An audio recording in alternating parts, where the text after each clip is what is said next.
ঘুরে বেড়াবো? তোমাদের জন্য তো আমি আমার নৌকা ভ্রমণ ক্যান্সেল করতে পারবো না। তোমরা যাও।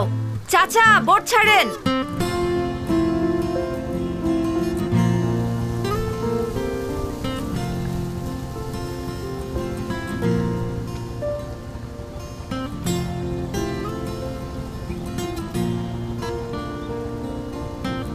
আরে বস, কি অবস্থা? কেমন আছেন?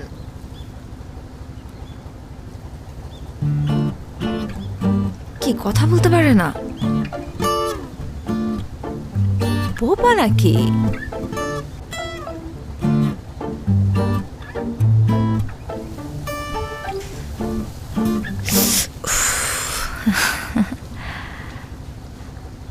বস, আপনি ওই দিন ছেলেটাকে যে থাপ্পড়টা দিলেন না, আমি তো দেখেই ফিদা হয়ে গেছি। সেই অ্যাকশন।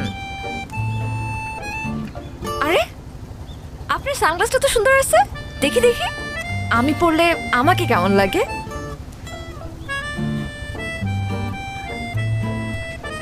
কি বস, কেমন লাগতেছে?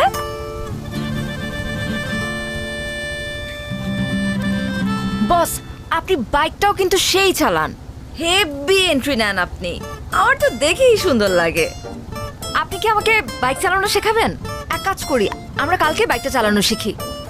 ও না না না না না, কালকে তো পারবো না। কালকে তো ইম্পর্টেন্ট ক্লাস আছে, সামনে পরীক্ষা। ক্লাস তো বাদ দেওয়া যাবে না। আমরা পরের দিন, পরশুদিন আমরা শিখবো। টাইম আর জায়গা আমি আপনাকে জানিয়ে দিব, ঠিক আছে বস? ও, রোদ লাগতেছে তাই না? Sorry boss. সুন্দর লাগতেছে কিন্তু। এই মানিক, নৌকা ভিড়া। বস, আপনি কি? আরে বস, আপনি তো কি কথাও বলতে পারেন। আমি তো ভাবছিলাম শুধু আপনি ঢিসুম ঢিসুম করে মারামারি করতে পারেন।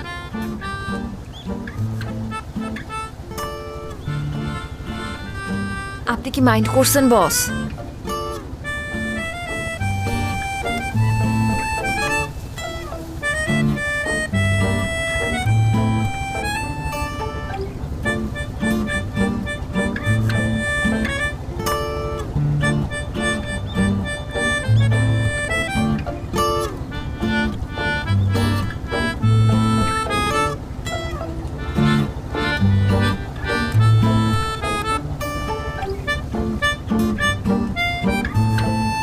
বস, এইটা কি হলো? ভদ্রতা জানা নেই আপনার? একটা মেয়ে মানুষকে বোট থেকে নামাতে হলে ভদ্রতা করে যে হাতটা বাড়িয়ে দিতে হয় সেটা জানেন না? একাই গটগট করে নেমে চলে যাচ্ছে। অবশ্য এটা আলাদা বিষয় যে এশার কারোর হেল্প লাগে না। এশা একাই 100। কি হলো? রক্ত পড়ছে। আসেন, হসপিটালে যেতে হবে। কতখানি কেটে গেছে? Nurse, nurse. কত রক্ত আচ্ছা পড়ছে। আচ্ছা, আমি দেখছি। একটা সেকেন্ড। আরে জিতু ভাই, আপনি কোনো সমস্যা? আপনার হাত কেটে গেছে, অনেকক্ষণ ধরে ব্লিডিং হচ্ছে। একটু ডাক্তার দেখানোর ব্যবস্থা করুন তো। তেমন সিরিয়াস কিছু না, তারপরও আমি ওনাকে ইমার্জেন্সিতে দেখে দিচ্ছি। আর জিতু ভাই, আপনাকে অনেক ধন্যবাদ। আপনি সুপারিশ না করলে আমার হাজবেন্ডের চাকরিটা হতো না। আর মেয়েটাকেও একটা ভালো স্কুলে ভর্তি করছি। সব আপনার জন্যই সম্ভব হয়েছে। আরে কি যে বলেন না, একটু ডাক্তার দেখানোর ব্যবস্থা করেন। আচ্ছা, আপনি বসেন, আমি অটবয়কে চা দিতে বলতেছি। চলেন। আমি কি বাঁচবো? কিচ্ছু হয়নি, তেমন অনেক কিছু রক্ত না। পড়ছে তো। আরে না, তেমন কিছু না।